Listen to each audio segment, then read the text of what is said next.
कसे आहात विद्यार्थी मित्रो? BEd CET old question paper 13 व 14 मे 2017 आज आपण पाहणार आहोत. व्हिडिओ सुरू करण्यापूर्वी आपण जर आमच्या चॅनलवरती नवीन असाल तर कृपया चॅनलला सबस्क्राईब करा. तसेच व्हिडिओ आवडल्यास नक्कीच मित्रपरिवारामध्ये शेअर करा. ह्या ज्या जुन्या प्रश्नपत्रिका आहेत त्यातील प्रश्नांचा अभ्यास केल्यानंतर आपल्याला आगामीची परीक्षा आहे त्यात नक्कीच फायदा होईल. तर चला सुरू करूया आपला आजचा व्हिडिओ. WHO हूचे पूर्ण रूप काय आहे? तर वर्ल्ड हेल्थ ऑर्गनायझेशन. ऑप्शन 4 आपलं करेक्ट उत्तर होय. वनस्पतींना भावना असतात असे कोणत्या शास्त्रज्ञाने म्हटले आहे? तर ऑप्शन 2 सर जगदीशचंद्र बोस यांनी वनस्पतींना भावना असतात हे सिद्ध केलं आहे, म्हणजेच हे त्यांचं कोटेशन होय. मराठवाडा कृषी विद्यापीठ कोठे स्थित आहे? तर ऑप्शन 3 मराठवाडा कृषी विद्यापीठ परभणी येथे स्थित आहे. व्हिडिओ आवडत असल्यास नक्कीच लाईक करा.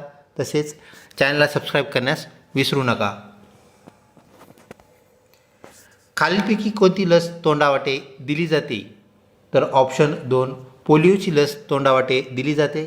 तर कावी, देवी आणि इतर लसी ज्या आहेत त्या इंजेक्टेबल असतात, म्हणजेच इंजेक्शनद्वारे दिल्या जातात. संवाद कौमुदी हे वर्तमानपत्र कोणी सुरू केले? तर ऑप्शन 4 राजाराम मोहन रॉय यांनी संवाद कौमुदी हे वर्तमानपत्र सुरू केले. ऑप्शन 4 आपलं करेक्ट उत्तर होय. पुढचा प्रश्न, रक्तातील पांढऱ्या पेशी कोणत्या नावाने ओळखल्या जातात? तर पांढऱ्या पेशीला काय म्हणतात असा हा प्रश्न. तर ऑप्शन 3 सैनिक पेशी आपलं करेक्ट उत्तर होय. त्यांना आपण सोल्जर सेल्स म्हणतो, कारण येणारे जे बॅक्टेरिया असतात, फंगस असतात, तसेच व्हायरस असतात, त्यांना थांबवण्याचं रोखण्याचं काम ह्या पांढऱ्या पेशी म्हणजेच सैनिक पेशी करत असतात. ऑप्शन 3 सैनिक पेशी करेक्ट उत्तर होय. सरपंचाचा कार्यकाळ किती वर्षाचा असतो? तर ऑप्शन 4 तो 5 वर्षाचा कार्यकाळ असतो, म्हणजेच दर 5 वर्षांनी ग्रामपंचायतची निवडणूक होत असते. भारतातील सर्वात उंच पर्वत शिखर कोणते? तर ऑप्शन 2 K2 हे भारतातील सर्वात उंच पर्वत शिखर होय. तर माउंट एव्हरेस्ट हे जगातील सर्वात उंच पर्वत शिखर आहे. तसेच माउंट एव्हरेस्ट हे जे पर्वत शिखर आहे ते नेपाळ ह्या देशांतर्गत आहे. तसेच कळसुबाई हे महाराष्ट्रातील सर्वात उंच शिखर होय. याही बाबी या अनुषंगाने आपण लक्षात ठेवाव्यात. महाराष्ट्र राज्याची स्थापना केव्हा झाली असा प्रश्न आपल्या 2017च्या BEd CETला विचारण्यात आला. तर ऑप्शन 4 1 मे 1960 रोजी महाराष्ट्र राज्याची स्थापना झाली, म्हणून 1 मे हा महाराष्ट्र दिन म्हणून साजरा केला जातो. ही बाब या अनुषंगाने आपण लक्षात ठेवावी. तर 17 सप्टेंबर, 15 ऑगस्ट आणि 26 जानेवारी हे राष्ट्रीय सण दिन येही ह्या अनुषंगाने आपण त्यांचंही महत्त्व जाणून घ्यावे, दिनविशेष लक्षात ठेवावा. अग्निपंख हे पुस्तक कोणी लिहिले? तर डॉक्टर अब्दुल कलाम म्हणजेच APJ अब्दुल कलाम. ऑप्शन 4 आपलं करेक्ट उत्तर होय. ऑप्शन 3 अबुल कलाम आहे. ही गोष्ट या अनुषंगाने आपण लक्षात घ्या. पुढचा प्रश्न, मानवी शरीरातील सर्वात लांब पेशी कोणती आहे? तर ऑप्शन 2 चेतापेशी, ज्याला आपण नर्व सेल म्हणजेच न्यूरॉन असं म्हणतो, ही मानवी शरीरातील सर्वात लांब पेशी होय. तर जवळपास 30 सेंटीमीटर एवढी ती लांब असते. विवा शिरवाडकर या साहित्यिकाचे टोपण नाव काय आहे? तर ऑप्शन 1 कुसुमाग्रज हे त्यांचं टोपण नाव, निकनेम ज्याला आपण म्हणत असतो. ऑप्शन 1 आपलं करेक्ट उत्तर होय. कोणत्या द्रवामुळं वनस्पतीच्या पानांना हिरवा रंग प्राप्त होतो? तर ऑप्शन 1 हरित लवके या घटकामुळे, ज्याला आपण इंग्रजीमध्ये क्लोरोफिल असं म्हणतो, या घटकामुळे वनस्पतींच्या पानांना हिरवा रंग प्राप्त होतो. ऑप्शन 1 करेक्ट उत्तर होय. जिल्हा परिषदेची सदस्य संख्या किती असते? तर 50 ते 75 सदस्य जिल्हा परिषद सदस्य म्हणून निवडून द्यावे लागतात. तर कमीत कमी 50 व जास्तीत जास्त 75 ही जिल्हा परिषद सदस्यांची संख्या होय. ऑप्शन 1 आपलं करेक्ट उत्तर आहे. भांगडा हे कोणत्या राज्यातील प्रसिद्ध लोकनृत्य आहे? तर ऑप्शन 4 पंजाब या राज्यातील भांगडा हे प्रसिद्ध लोकनृत्य होय. तर झुमर हे राजस्थान, महाराष्ट्रामधील लावणी हे नृत्य आपल्याला पाहायला मिळतात. राष्ट्रीय सभेचे पहिले अध्यक्ष कोण होते? तर राष्ट्रीय सभेचे पहिले अध्यक्ष रमेशचंद्र बॅनर्जी. करेक्ट उत्तर होय. व्हिडिओ आवडत असल्यास नक्कीच लाईक करा. आपले राष्ट्रगीत जनगण मन हे गीत कोणी लिहिले आहे? तर जनगण मन हे आपलं राष्ट्रगीत रवींद्रनाथ टागोर यांनी लिहिले आहे. पुढचा प्रश्न, खालीलपैकी भारतातील प्रसिद्ध सनई वादक कोण? तर ऑप्शन 3 बिस्मिल्ला खां हे भारतातील प्रसिद्ध सनई वादक होय. पश्चिम घाट कोणत्या नावाने ओळखला जातो? तर पश्चिम घाट हा सह्याद्री या नावाने ओळखला जातो. ऑप्शन 3 करेक्ट उत्तर होय. पुढचा प्रश्न, रात्री अचानक सूर्य चमकणारा देश कोणता? तर ऑप्शन 2 नॉर्वे आपलं करेक्ट उत्तर होय. अचानक मध्यरात्री सूर्य चमकतो. तर उगवत्या सूर्याचा देश म्हणजेच ऑप्शन 4 जपान. आपलं उत्तर ऑप्शन 2 नॉर्वे ही बाब आपण लक्षात ठेवावी. पुढचा प्रश्न, पेंच राष्ट्रीय उद्यान कोणत्या राज्यामध्ये आहे? तर मे 2017च्या आपल्या प्रश्नपत्रिकेत विचारलेल्या या प्रश्नाचं उत्तर ऑप्शन 4 महाराष्ट्र हे करेक्ट उत्तर होय. नागपूर जिल्ह्यामध्ये हे अभयारण्य आपल्याला पाहायला मिळतं. तर गुजरातमध्ये सेसानगीर, आसाममध्ये काझीरंगा, राजस्थानमध्ये सारिस्कासारखे राष्ट्रीय उद्यान आपल्याला पाहायला मिळतात. ऑप्शन 4 पेंच महाराष्ट्र करेक्ट उत्तर होय. पुढचा प्रश्न, विज्ञान घटकामधून चुंबकाला किती ध्रुव असतात? तर ऑप्शन 3 चुंबकाला 2 ध्रुव असतात. एक उत्तर ध्रुव व दुसरा दक्षिण ध्रुव म्हणजेच नॉर्थ आणि साऊथ पोल. पुढचा प्रश्न, आपल्या सूर्यमालेतील सूर्याच्या सर्वात नजीकचा म्हणजेच जवळचा ग्रह कोणता? तर ऑप्शन 1 बुध, ज्याला आपण इंग्रजीत मर्क्युरी असं म्हणत असतो, तो सूर्याच्या सगळ्यात जवळचा ग्रह आहे. तर गुरु हा सर्वात मोठा असून शुक्र पृथ्वीच्या आकाराचा ग्रह आपल्याला पाहायला मिळतो. ऑप्शन 1 बुध करेक्ट उत्तर होय. पुढील प्रश्न, बुद्धिमत्ता या घटकातून खालील संख्यामालेतील वेगळी संख्या ओळखा. आपल्याला काही संख्या इथे दिल्या आहेत. त्यामध्ये 100, 64, 343, 27, 125 आणि 8 ह्या संख्या दिलेल्या आहेत. यातील 100 ही संख्या सोडता इतर सर्व ज्या संख्या आहेत तर त्या घनसंख्या आहेत. आणि ह्या घनसंख्या ज्या आहेत त्याच्यापेक्षा वेगळी संख्या म्हणजे 100 जी की एक वर्ग संख्या आहे, म्हणून वेगळी संख्या ऑप्शन 2 100 हे आपलं करेक्ट उत्तर होय. याचा पडताळा आपण करू शकता. ह्या सर्व घनसंख्या आणि 100 ही वर्गसंख्या होय. पुढचा प्रश्न, 30, 150 ज्याला आपण 150 असं म्हणतो, 750 ज्याला आपण 750 असं म्हणतो आणि पुढे आपल्याला डॅश दिलेला आहे. तर प्रश्नचिन्हाच्या जागी कोणती संख्या येईल असं हे आपल्याला विचारण्यात आलेलं आहे. तर ह्या 30मध्ये आणि 150मध्ये आणि 150 व 750 यामध्ये काय साम्य आहे, कोणता घटक त्यांना जोडतो हे आपल्याला पाहावे लागेल. 30ला 5 पट म्हणजेच 150 ज्याला आपण 150 म्हणूया, तर 150च्या 5 पट 750 होय. तर आपल्याला 750च्या 5 पट करावं लागतील म्हणजे 750 गुणिले 5 करावं लागेल आणि येणारी जी संख्या आहे ते आपलं करेक्ट उत्तर होय.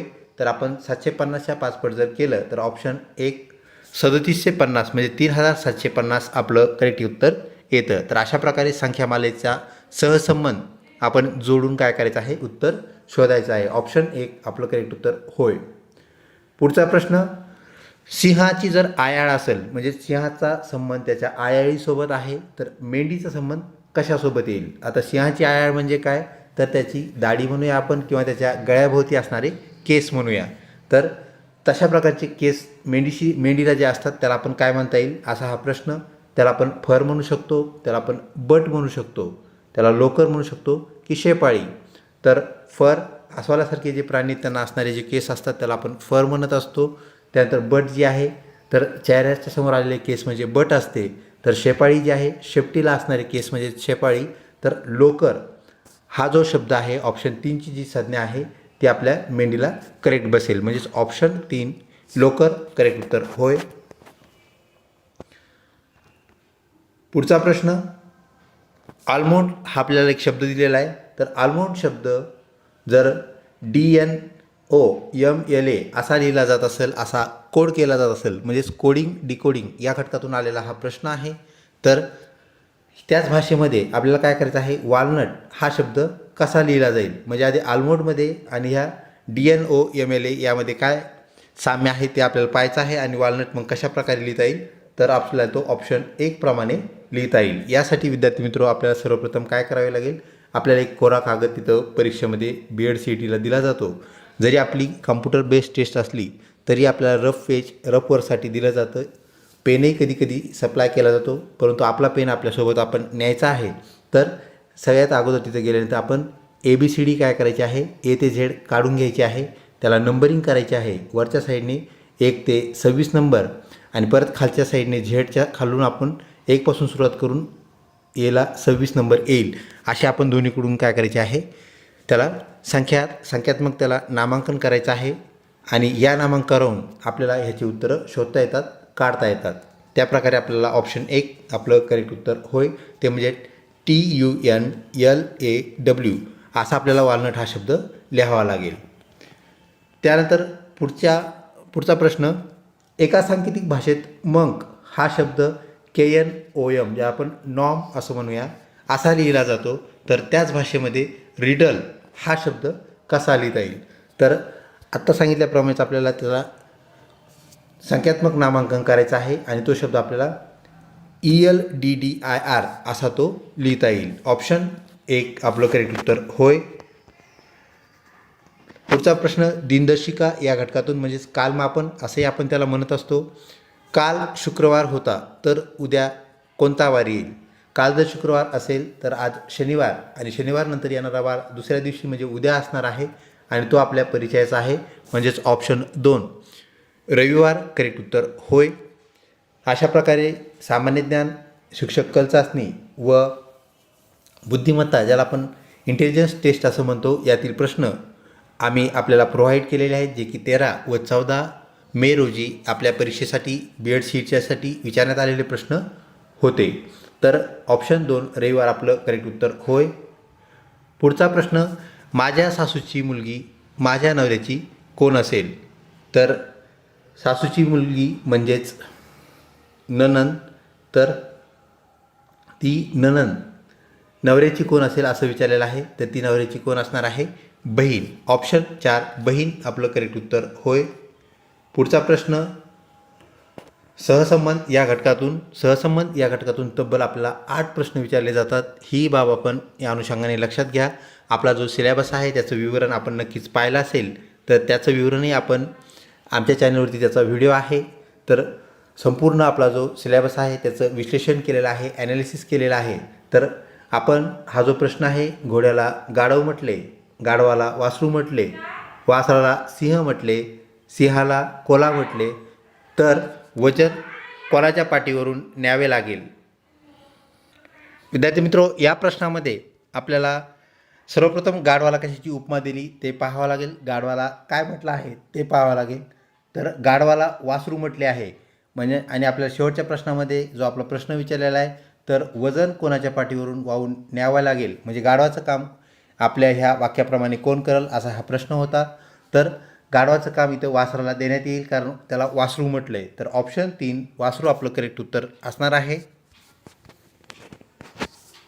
पुढचा प्रश्न, 1 ते 100 संख्येत 3 हा अंक किती वेळा येईल म्हणजे 3 किती वेळा येत असतो असा हा प्रश्न. तर ऑप्शन 1 तो 20 वेळा येईल. ऑप्शन 1 आपलं करेक्ट उत्तर होय. व्हिडिओ आवडत असल्यास नक्कीच लाईक करा, मित्रपरिवारामध्ये शेअर करा. खालीलपैकी गटात न बसणारी संज्ञा कोणती आहे. काही आपल्याला घटक दिलेले आहेत, तर संज्ञा दिलेल्या आहेत. त्यामध्ये मगर, घोरपड, पाल, मुंगूस, सरडा, कणा हे जे सर्व प्राणी आहेत, तर हे सरपटणारे प्राणी आहेत, म्हणजे सरपटणारे प्राणी. तर हे जे प्राणी आहेत त्यांचे पाय आखूड आहेत, त्यामुळे ते सरपटत चालत असतात. तर यातला वेगळा प्राणी कोणता, वेगळी संज्ञा कोणती असा हा प्रश्न. पैकी मुंगूस हा जो घटक दिलेला आहे, तर मुंगूस हा त्या घटकातील प्राणी नाही, तो सरपटत म्हणजे सरपटणारा प्राणी नाही. म्हणून आपलं ऑप्शन 4 हे जे उत्तर आपलं करेक्ट उत्तर होय. तर ऑप्शन 4 आपलं करेक्ट उत्तर. बाकीचे प्राणी आहेत सरपटणाऱ्या वर्गामधले आणि मुंगूस हा सस्तन प्राणी, त्याच्या अंगावरती केस आहेत, इतर कोणत्याही प्राण्याच्या अंगावरती केस नाहीत. ही गोष्ट आपण या अनुषंगाने लक्षात घ्यावी. पुढचा प्रश्न, वर्गकृतीमध्ये म्हणजे वर्गामध्ये एखादी कृती ज्याला आपण ॲक्टिव्हिटी बेस टीचिंग असं म्हणत असतो, सर्व विद्यार्थी उत्स्फूर्तपणे सहभाग नोंदवत आहेत. तर यामुळे काय होईल, तर आपल्याला पुढे डॅश डॅश दिलेलं आहे. ऑप्शन 1 खूप वेळ वाया जाईल, 2 गोंगाट तयार होईल, 3 मुलांना व्यवस्थित समजल्याची ती पावती होय आणि 4 वर्गकृती करणे आपण म्हणजेच शिक्षकांनी ते टाळायला पाहिजे. तर यातलं आपलं करेक्ट उत्तर जे आहे ऑप्शन 3 हे होय. तर मुलांना व्यवस्थित समजल्याची ती पावती आहे, मुलांना आपण शिकवलेला लेसन व्यवस्थित समजला आहे, त्यामुळे ते वर्गकृतीमध्ये हिरारीने भाग घेत आहेत, उत्स्फूर्तपणे भाग घेत आहेत. ऑप्शन 3 आपलं करेक्ट उत्तर होय. पर्यावरण सप्ताहानिमित्त शिक्षक म्हणून तुम्हाला कोणती भूमिका घ्यायला आवडेल? 1 तुम्हाला निसर्ग कविता वाचन तुम्ही वर्गात घ्याल, त्यामुळे सप्ताह साजरा होईल असं तुम्ही समजाल. 2 तुम्ही गीत गायन स्पर्धा आयोजन कराल. 3 शालेय आवार यामध्ये तुम्ही वृक्षारोपण कराल आणि 4 यापैकी तुम्ही कोणतीही कृती करणार नाही. तर ऑप्शन 3 आपलं करेक्ट उत्तर ठरते. तर वृक्षारोपण यासारखी कृती पर्यावरण सप्ताहानिमित्त होऊ शकत नाही. म्हणजेच पर्यावरण सप्ताहाने नुसतं तोंडी म्हणण्यापेक्षा सांगण्यापेक्षा आपण कृतीमधून जर तो केला तर नक्कीच तो चांगल्या प्रकारे साजरा झाल्याची आपल्याला पावती मिळेल. ऑप्शन 3 शालेय आवारात वृक्षारोपण हे आपलं शिक्षक नात्याने काम होय. पुढचा प्रश्न, पाण्यात आणि जमिनीवर दोन्हीकडे राहू शकणाऱ्या प्राण्यांना काय म्हणतात? म्हणजे जे प्राणी पाण्यातसुद्धा श्वास घेऊ शकतात, वर आल्यानंतर म्हणजेच जमिनीवरसुद्धा राहू शकतात, श्वास घेऊ शकतात, तर त्यांना आपण म्हणत असतो उभयचर, म्हणजेच जमीन व पाण्यामध्ये राहणारे प्राणी. तर भूचर म्हणजे फक्त जमिनीवर राहणारे प्राणी, जलचर म्हणजे पाण्यामध्ये म्हणजेच ॲक्वॅटिक ॲनिमल ज्यांना आपण म्हणत असतो, आणि खेचर आपल्या परिचयाचा आहे गाढव व घोडा यांचा संकर म्हणजेच खेचर होय. तर ऑप्शन 3 उभयचर प्राणी होय. पुढचा प्रश्न, शिक्षक या नात्याने तुम्ही वर्गात जास्त लक्ष कोणत्या विद्यार्थ्यावर द्याल? म्हणजे वर्ग अध्यापन करताना विविध घटकातले विद्यार्थी आपल्याकडे असतात.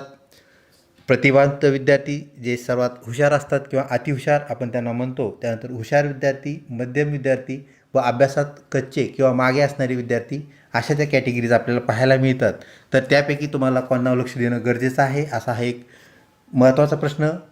त्यामध्ये तुम्ही श्रीमंत मुलावर लक्ष द्याल, तुम्ही गरीब मुलावर लक्ष द्याल, तुम्ही दुबळ्या मुलावर लक्ष द्याल आणि तुम्ही अभ्यासात मागे असणाऱ्या मुलावर लक्ष द्याल. तर ऑप्शन 4 आपल्याला करणं गरजेचं आहे. ज्या अभ्यासात कुठल्याही कारणाने मागं आहेत मुलं, त्यांच्यावरती लक्ष देणं आपल्याला गरजेचं आहे, ते आपलं कर्तव्य होय. ऑप्शन 4 करेक्ट उत्तर होय. पुढचा प्रश्न, तुमच्या शाळेत वनस्पती उद्यान म्हणजे ज्याला आपण गार्डन असं म्हणतो, तर गार्डन तयार करायचे आहे, परंतु निधीची कमतरता आहे, तुम्ही काय कराल? म्हणजे पैसे कमी आहेत तर तुम्ही काय कराल? निधी तो गार्डन बनवण्यासाठी आपल्याकडे उपलब्ध नाही, तर आपल्याला काय करता येईल? 1 विद्यार्थ्यांना पैसे आणण्यास सांगाल, 2 शिक्षकाकडून पैसे मागाल म्हणजेच जमा कराल, 3 पालकांना पैसे देण्याचा संदेश मुलांकडे पाठवाल आणि 4 श्रमदानातून शिक्षक विद्यार्थी तयार कराल. तर शिक्षक विद्यार्थी मिळून श्रमदानातून वनस्पती उद्यान तयार होऊ शकतं. त्यामध्ये झाडं वगैरे घेण्याची जी आर्थिक निकड असते ती जास्त नसते किंवा मोठी नसते, सहजपणे ते होऊ शकतं. ऑप्शन 4 हे आपल्याला 3 ऑप्शनपेक्षा एकदम बेटर आहे आणि शिक्षक अभिवृत्तीमध्ये तेच महत्त्वाचं आहे. आपला निर्णय जो आहे आपण कोणत्या घटकावर आधारित आपल्या कोणत्या क्षमतेनुसार आपण देतो, ती निर्णय क्षमता म्हणजेच शिक्षक अभिवृत्ती होय. मूलउद्योगी शिक्षणाची संकल्पना कोणी मांडली? तर ऑप्शन 2 महात्मा गांधी यांनी मूलउद्योगी शिक्षण याची संकल्पना मांडली. कोणत्या वयोगटातील मुलामध्ये शारीरिक बदल मोठ्या प्रमाणावर होत असतात म्हणजेच होतात? तर कुमारावस्था जी आहे ही मुलामध्ये, ज्याला आपण पोगांडावस्था असंही म्हणत असतो, तर या वयाच्या मुलामुलीमध्ये आपल्याला प्रखर बदल झालेले पाहायला मिळतात, मोठ्या प्रमाणात बदल झालेले पाहायला मिळतात. म्हणून ऑप्शन 2 आपलं करेक्ट उत्तर होय. कुमारावस्था किंवा पोगांडावस्था करेक्ट उत्तर. पुढचा प्रश्न, तुमच्या वर्गात प्रतिभावंत म्हणजे अतिहुशार प्रतिभावंत विद्यार्थी आहेत, तुम्ही काय कराल? 1 त्यांना अभ्यासपूरक साहित्य पुरवाल, म्हणजे त्याला काही अभ्यासाव्यतिरिक्त जे पूरक साहित्य आहे ते तुम्ही त्यांना द्याल. 2 त्यांच्याशी बोलणार नाहीत. 3 इतर मुलांना त्यांच्याशी बोलू देणार नाहीत. 4 मुख्याध्यापकाकडे ते विद्यार्थी दुसऱ्या वर्गात नावे टाकण्यास सांगाल. तर ऑप्शन जो आहे एक आपला योग्य कृती होय. त्यांना जास्तीचा आपल्याला अभ्यास देणं, जास्तीचं त्यांना वाचन देणं किंवा त्यांना सुविधा पुरवणं, साहित्य पुरवणं हे शिक्षकाचं योग्य काम, योग्य कर्तव्य राहील. तर ऑप्शन एक आपलं करेक्ट उत्तर होय. वर्गात महत्त्वपूर्ण विषयावर चर्चा चालू आहे, तुम्ही काय कराल? एक कंडिशन आपल्याला दिली त्यांनी. पुढच्या कंडिशनमध्ये आपली ॲक्शन काय असेल, इथे आपली ॲक्शन जाणून घेण्यासाठी त्यांनी हा प्रश्न विचारलेला आहे. सर्व मुलांना बोलण्यास वाव द्याल, म्हणजे सर्वच विद्यार्थ्यांना तुम्ही बोलू द्याल. त्यानंतर फक्त प्रतिभावंत म्हणजे अतिहुशार जे मुलं आहेत त्यांनाच संधी द्याल आणि इतर मुलांना संधी देणार नाही, असा दुसऱ्या वाक्याचा अर्थ आहे. 3, अभ्यासात कमी असणाऱ्या विद्यार्थ्यांना तुम्ही संधी देण्याचे टाळाल, हे चुकीचं होईल. त्यांनाही आपण संधी दिली पाहिजे आणि मुख्याध्यापक यांच्या मर्जीतील जे विद्यार्थी आहेत त्यांना तुम्ही बोलण्यासाठी निवडाल, तर हे सुद्धा चुकीचं आहे. म्हणजेच सर्व मुलांना आपण बोलण्यास संधी, बोलण्यास वाव देणं गरजेचं आहे. आणि त्यातून आपल्याला असेही काही मुलं सापडू शकतील की ते इतर वेळी बोलत नसतील, परंतु त्यांना बोलण्याची संधी दिल्यानंतर त्यांना चालना मिळू शकते व तेही विद्यार्थी चांगले त्यांचे मत मांडू शकते. म्हणजेच सर्व विद्यार्थ्यांना बोलण्यास आपण काय करायला पाहिजे, उत्स्फूर्त करायला पाहिजे, त्यांना चालना द्यायला पाहिजे. हे आपलं करेक्ट उत्तर होय. ऑप्शन एक आपलं उत्तर आहे.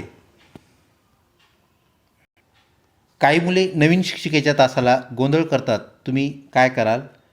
एक, शांत बसेल, तो त्यांचा प्रश्न आहे असा विचार कराल, हे चुकीचं आहे. पालकाकडे त्या मुलांची तक्रार कराल, लगेच आपल्याला तक्रार करता येणार नाही. मुलांना शिस्त व सहकार्य भावना समजून सांगाल, तर हे आपल्याला ऑप्शन आपण पाहूया. त्यानंतर शेवटचा ऑप्शन काय सांगतो त्यावरून आपलं उत्तर ठरेल.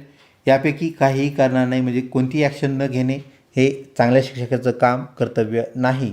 तर ऑप्शन 3, त्या मुलांना सर्वप्रथम आपल्याला जी शिस्त आहे, शिस्तीबद्दल त्यांना शिक्षित करणं गरजेचं आहे आणि आपल्यामध्ये सहकार्य भावना कशी असावी हेही आपण त्यांना समजून सांगितल्यानंतर ते मॅडमला सहकार्य करतील शिकवायला. आणि शिकण्याची जी पद्धती आहे, ज्याला आपण अध्ययन-अध्यापन म्हणतो, ही बाब नक्कीच सुकर होईल व ते विद्यार्थी त्या मॅडमला समजून घेतील आणि त्यांची भूमिका व्यवस्थित पार पाडतील. अशा प्रकारे आपली जी प्रश्नावली होती ती म्हणजेच आपला 13 व 14 तारखेचे जे 2017 म्हणजेच मे 2017चे जे दोन्ही पेपर आपल्या CET झाले, त्यामधील हे निवडक प्रश्न आम्ही आपल्यासाठी मुद्दामहून आवर्जून घेऊन आलोत आणि याची तुम्हाला नक्कीच आपल्या आगामी परीक्षेसाठी मदत होईल, फायदा होईल. लवकरच भेटूया अशाच प्रकारच्या प्रश्नपत्रिकेमध्ये. इतर व्हिडिओसुद्धा आमच्या चॅनलवरती अवेलेबल आहेत, ज्यामधून आपल्याला पूर्ण जो सिलेबस आहे त्याचे एक ना एक पॉईंट आपण कव्हर केलेले आहेत, जेणेकरून आपल्याला जास्तीत जास्त स्कोअर करता येईल. आपल्या BEd CETद्वारे आपले सर्व प्रवेश होत असतात. तसेच ही जी BEd CET आहे 2016-17 हिचा अभ्यासक्रम निश्चित झाला व 17पासून BEd CET ही ऑनलाईन पद्धतीने चालते. आज तायगत ती ऑनलाईनच झालेली आहे, ही बाब आपण या अनुषंगाने लक्षात घ्या आणि आगामी आपली जी BEd CET आहे तिची आपण चांगली तयारी करा व शासकीय BEd कॉलेज असतील, शासकीय अनुदानित BEd कॉलेज असतील, याला आपला नक्कीच नंबर लागेल अशी आम्हाला खात्री आहे. तसेच BEd संदर्भात कुठलीही अडचण आली, शंका आली, कुशंका आली तर आपण कमेंट बॉक्समध्ये आम्हाला नक्कीच विचारू शकता, जेणेकरून आपली जी अडचण आहे तिच्यावरील जो उपाय आहे तो आम्हाला अचूकरित्या आपल्याला सांगता येईल व त्याचा फायदा आपल्याला आगामी जी आपली प्रवेश परीक्षा आहे, त्यानंतर प्रवेश प्रक्रिया आहे आणि आपले जे राऊंड्स असतील त्यामध्ये आपल्याला नक्कीच फायदा होईल. आपल्या व्हिडिओच्या ज्या लाईक्स आहेत आणि कमेंट्स, यातूनच आम्हाला प्रेरणा मिळत असते आणि आपले जे व्हिडिओज डिमांड असतात त्याप्रमाणे आम्ही व्हिडिओज आपल्याला पुरवत असतो, देत असतो. लवकरच भेटूया पुढच्या महत्त्वपूर्ण व्हिडिओमध्ये. तोपर्यंत धन्यवाद.